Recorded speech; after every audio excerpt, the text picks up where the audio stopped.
सीताराम। आज की वीडियो में बात करेंगे कि घर पर पितरों की पूजा शुरू करते ही हमारे घर में हद से ज़्यादा नुकसान और लड़ाइयाँ क्यों शुरू हो जाती है। ऐसा क्यों हुआ जबकि हमने तो पितरों की पूजा शुरू की थी। एक नहीं अनेक लोगों का यही सवाल हमारे सामने रहता है। सबसे पहली तो यही बात है कि जब तक पता ही नहीं है कि हमारा पितर है कौन तो पूजा किसकी कर रहे हैं। बहुत सारे लोगों को उन लोगों ने हमें बताया कि भाई ऐसे ऐसे बात। हमने उनसे पूछा अपने पितर का नाम बताओ। वो कहते मरे हुए माता पिता हैं, दादा दादी हैं, उनकी पूजा करते हैं, उनकी फोटो लगा रखी, अगरबत्ती कर देते। किसने बताया आपको? तो सबसे पहले आपको ये पता होना चाहिए कि पितर कौन बनता है। जिसके कर्म बहुत अच्छे थे, जो डायरेक्ट देव योनि को प्राप्त हो चुका है, वो देव पितर के रूप में चला जाता है। जो अधोगति में गए हुए हैं, चाहे एक्सीडेंटल मौत हो, सुसाइड किया हो, आगजनी की हो या जहर खा के जान दी हो, वो प्रेत अवस्था में चले जाते हैं। और जब प्रेतों को पूजोगे तो वो कहीं ना कहीं नुकसान ही करेंगे, फायदा नहीं कर सकते।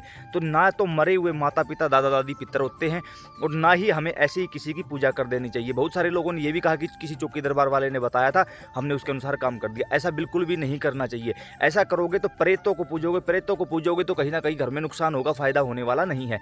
तो अब हम करें क्या? ऐसा क्यों हुआ और हमने कर भी दिया है तो अब इस चीज़ से छुटकारा कैसे प्राप्त करें? तो सबसे पहले तो यही बात कहूँगा कि अगर आप डायरेक्ट इसी वीडियो पर आए हो तो ये वीडियो आपके समझ में नहीं आएगी। इस वीडियो के नीचे डिस्क्रिप्शन में और एंड स्क्रीन के रूप में पूरे पितरों की प्लेलिस्ट लगा दी जाएगी। एक बार उसको जरूर देखना, उसको देखोगे तब आगे की सारी वीडियो आपको समझ में आएंगी। तो मेरी पर्सनल रिक्वेस्ट है, एक बार उसको देख लेना, कोई पैसा खर्च नहीं होगा, बर्बाद होने से बच जाओगे।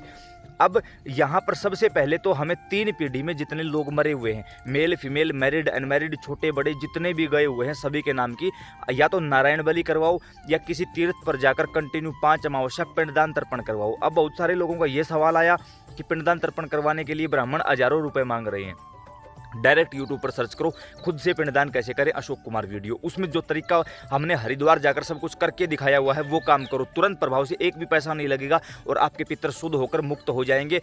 उसके साथ साथ नारायण बलि करवाओ या फिर किसी दिव्य मंदिर में बैठकर आप अपने पितरों के लिए जाप करो। कोई भी मंत्र जो आप जाप करते हो संकल्प लेके उनको सौंप दो कि हम 3 पीढ़ियों में गए हुए अपने अच्छे व सच्चे पितरों को सौंप रहे हैं, उनकी मुक्ति हो, वो हमारे संपर्क में आए या कहीं ना कहीं हमारा मार्गदर्शन करे। उसके अलावा कोई ट्रस्टेड कोई चौकी दरबार आपका ऐसा है जो जहाँ जाते ही आपको लगे कि हाँ वहाँ से सही गाइड किया जाएगा हम लोगों को, तो वहाँ से जुड़ के आप अपने पितर का नाम पता कर सकते हैं। जब तक नाम पता ना हो तब तक पूजा नहीं करनी चाहिए। जब नाम पता लग जाए कि हमारे या पितर रूप में चल कौन रहा है, उसके बाद भी पहले उसके शुद्धिकरण करवाना जरूरी होता है, अन्यथा वो प्रेत श्रेणी में चल के आप लोगों का विनाश कर देगा, किसी भी प्रकार से आप लोगों को आगे नहीं बढ़ने देगा। और शुद्धिकरण यही होता है कि पिंडदान तर्पण करवाओ, नारायण बलि करवाओ, पितरों के नाम का हवन करवाओ या उनका जाप करो या गायत्री करो या करवाओ, वो आप लोगों के ऊपर डिपेंड है। मैंने कई सारे तरीके आप लोगों को बता दिए हैं, इनमें से कोई एक तरीका भी अगर आप करते हो तो आपके पितर शुद्ध रूप में आपके साथ में चलने लग जाएंगे।